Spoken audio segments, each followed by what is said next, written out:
Assalamualaikum warahmatullahi wabarakatuh. Apa kabar Bapak dan Ibu guru hebat? Bertemu kembali dengan saya Nurjatnika, SPD MPD, calon guru penggerak Angkatan 3 SMA Negeri 1 Surade, Kabupaten Sukabumi. Pada kesempatan kali ini, saya akan menyajikan presentasi video koneksi antar materi pengambilan keputusan sebagai pemimpin pembelajaran pada modul 3.A.1.9. Dalam presentasi video ini, saya dipandu oleh beberapa pertanyaan pemantik. Pertama, bagaimana pandangan Ki Hajar Dewantara dengan filosofi Pratap Triloka memiliki pengaruh terhadap bagaimana sebuah pengambilan keputusan sebagai seorang pemimpin pembelajaran diambil?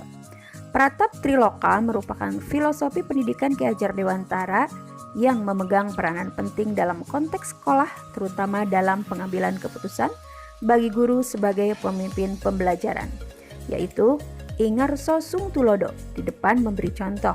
Artinya, seorang pemimpin atau guru haruslah memberikan teladan bagi orang yang dipimpinnya, diawali dari kemampuannya memimpin diri sendiri, kemudian merefleksikan keteladanannya dalam mengambil keputusan terhadap murid-murid dan orang-orang di sekitarnya. Lalu, Ing Madya Mangun Karsa, di tengah memberi semangat, artinya guru atau pemimpin harus bisa bekerja sama dengan orang yang dididiknya atau muridnya. Dalam hal ini, guru diharapkan mampu menjadi rekan sekaligus sebagai pengganti orang tua murid, sehingga guru mampu mengetahui kebutuhan belajar murid. Salah satu kebutuhan belajar murid adalah keterampilan mengambil keputusan yang tepat bagi dirinya. Tutwuri Handayani, yaitu memberikan kesempatan kepada siswa untuk maju dan berkembang, memberikan ilmu-ilmu dan bekal-bekal yang akan menambah wawasan dan kepintaran murid. Guru tidak akan rugi. Inilah fungsi seorang guru sebagai coach dan motivator. Ia mampu mendorong kinerja murid untuk terus berkembang dan maju, serta mampu mengambil keputusan-keputusan yang tepat untuk mengembangkan seluruh potensi yang dimilikinya. Selanjutnya, bagaimana nilai-nilai yang tertanam dalam diri kita berpengaruh kepada prinsip-prinsip yang kita ambil dalam pengambilan suatu keputusan. Dalam hal ini, seorang guru tentu telah memiliki nilai-nilai kebajikan universal yang telah mengakar dalam segenap perilaku dirinya. Misalnya, toleransi, tanggung jawab, rasa hormat, integritas, mandiri, menghargai, berempati, keingintahuan, kreatif, gotong royong, percaya diri, jujur, dermawan, berjiwa kepemimpinan, sabar, rendah hati, semangat, peduli, patuh, taat aturan, dan lain-lain. Pengambilan keputusan merupakan sebuah proses menentukan pilihan dari berbagai alternatif pilihan yang ada. Proses ini terkadang amatlah rumit karena berdampak pada diri guru dan lingkungan sekolahnya. Belum lagi pertentangan nilai-nilai yang tertanam dalam dirinya akan memengaruhi prinsip-prinsip dalam mengambil sebuah keputusan. Keputusan yang diambil sangat dipengaruhi oleh nilai-nilai yang tertanam dalam diri guru. Maka penting bagi seorang guru untuk memupuk nilai-nilai kebajikan yang telah tertanam dalam dirinya sehingga akan menjadi dasar yang kuat ketika seorang guru mengambil sebuah keputusan.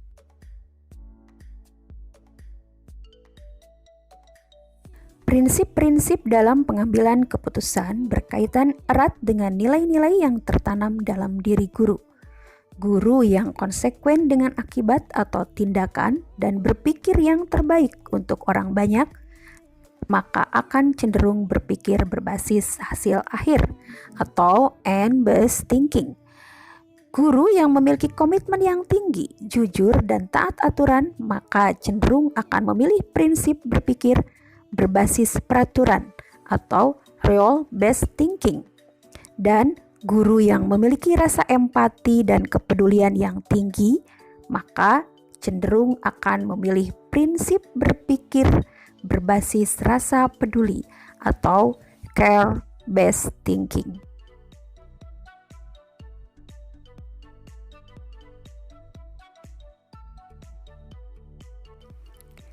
Selanjutnya, Bagaimana kegiatan terbimbing yang kita lakukan pada materi pengambilan keputusan berkaitan dengan kegiatan coaching atau bimbingan yang diberikan pendamping atau fasilitator dalam perjalanan proses pembelajaran kita, terutama dalam pengujian pengambilan keputusan yang telah kita ambil. Apakah pengambilan keputusan tersebut telah efektif? Masihkah ada pertanyaan-pertanyaan dalam diri kita atas pengambilan keputusan tersebut? Hal-hal ini tentunya bisa dibantu oleh sesi coaching yang telah dibahas pada modul 2 sebelumnya. Dalam materi pengambilan keputusan ternyata memiliki hubungan yang erat dengan kegiatan coaching yang pernah dilakukan pada modul sebelumnya. Dalam proses coaching, kita membantu agar coachee bisa membuat keputusan sendiri. Maka dalam modul ini, kita diajak berefleksi, apakah keputusan yang diambil bisa dipertanggungjawabkan atau tidak. Dalam pembelajaran pengambilan keputusan, kita diberikan panduan berupa 4 paradigma dilema etika, 3 prinsip pengambilan keputusan, dan 9 langkah dalam pengambilan keputusan agar lebih tepat dan lebih efektif.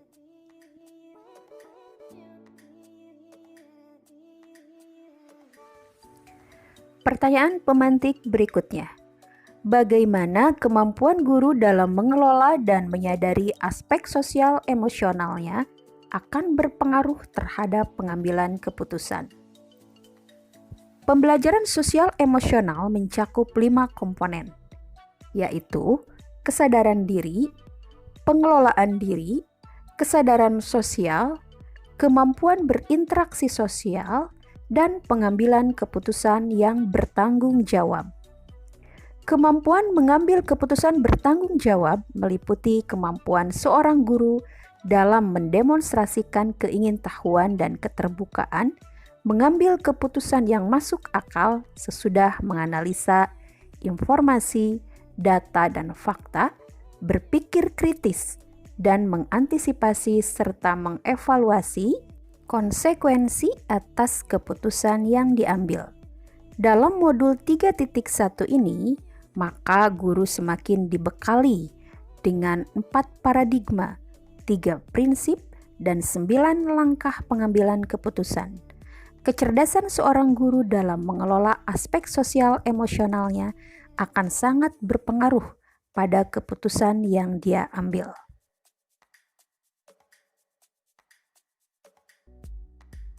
Lalu, bagaimana pembahasan studi kasus yang fokus pada masalah moral atau etika kembali kepada nilai-nilai yang dianut seorang pendidik?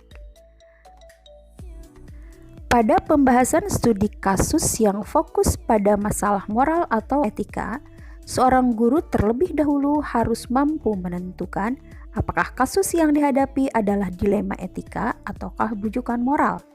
Jika dipastikan kasus yang dihadapi adalah dilema etika atau benar versus benar, maka guru bisa menggunakan 9 langkah pengambilan keputusan. Tidak ada benar atau salah pada jawaban atas berbagai kasus yang ada dalam sebuah dilema etika. Selama pengambilan keputusan didasarkan pada nilai-nilai kebajikan universal, kepentingan murid, dan rasa tanggung jawab. Namun, jika yang dihadapi adalah bujukan moral atau benar versus salah, tentu guru harus tegas dengan memilih atau memutuskan untuk memilih yang benar. Lalu, bagaimana pengambilan keputusan yang tepat tentunya berdampak pada terciptanya lingkungan yang positif, kondusif, aman, dan nyaman. Pengambilan keputusan yang tepat tentu akan berdampak pada terciptanya lingkungan yang positif, kondusif, aman, dan nyaman. Kondisi tersebut adalah kondisi yang diimpikan oleh semua pihak.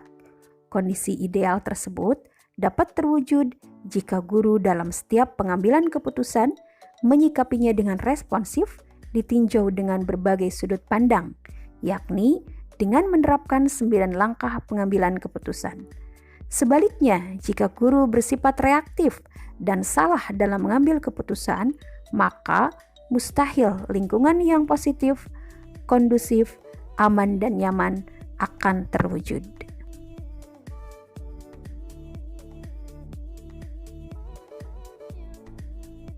Selanjutnya, apakah kesulitan-kesulitan di lingkungan Anda yang sulit dilaksanakan untuk menjalankan pengambilan keputusan terhadap kasus-kasus dilema etika ini? Apakah ini kembali ke masalah perubahan paradigma di lingkungan Anda? Pada dasarnya, pengambilan keputusan pada kasus dilema etika yang terpenting adalah berlandaskan 3 hal: berpihak kepada murid, mengandung nilai-nilai kebajikan universal, dan bertanggung jawab. Selama berlandaskan hal tersebut, kita tidak akan mengalami kesulitan. Adapun perubahan-perubahan paradigma di lingkungan kita tentu sangat tergantung pada kasus dilema etika yang dihadapi. Apakah dilema etika tersebut dikategorikan individu lawan masyarakat atau individual versus community, rasa keadilan lawan rasa kasihan atau justice versus mercy, kebenaran lawan kesetiaan atau truth versus loyalty, atau jangka pendek lawan jangka panjang atau short term versus long term. Yang menjadikannya sulit adalah penerapan, konsistensi, dan kolaborasi berbagai pihak untuk mencapai tujuan yang sama.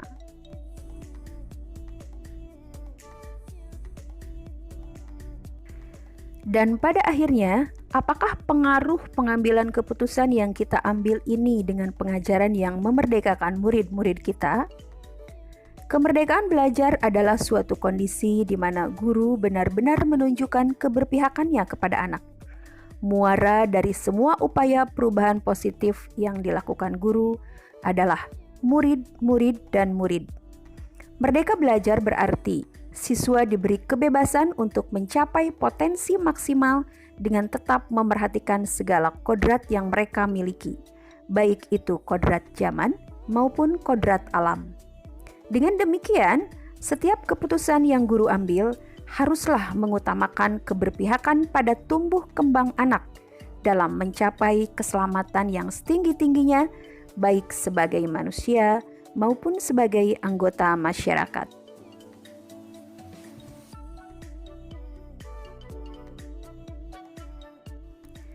Selanjutnya, bagaimana seorang pemimpin pembelajaran dalam mengambil keputusan dapat memengaruhi kehidupan atau masa depan murid-muridnya? Guru adalah pamong, dianalogikan sebagai seorang petani yang menyemai benih jagung atau bulir padi. Keputusan ada di tangan petani. Apakah dia akan merawat dan menjaga benih yang disemai itu agar tumbuh subur atau tidak? Begitupun dengan guru. Seorang guru bertanggung jawab atas semua keputusan yang dia ambil berkenaan dengan muridnya. Keputusan guru akan sangat berpengaruh pada masa depan murid-muridnya kelak.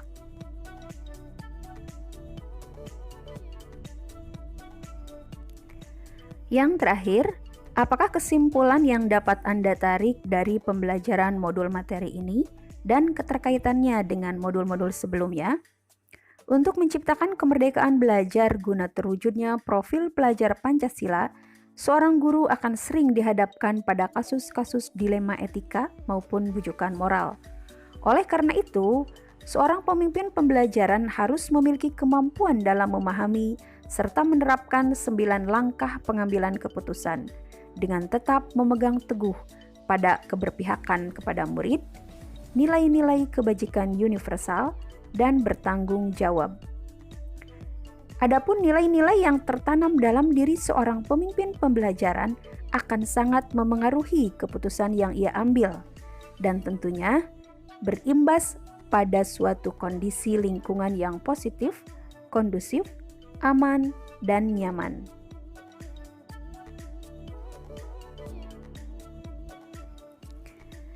Bapak dan Ibu guru hebat, mengajarkan anak menghitung itu baik, namun mengajarkan mereka apa yang berharga atau utama adalah yang terbaik.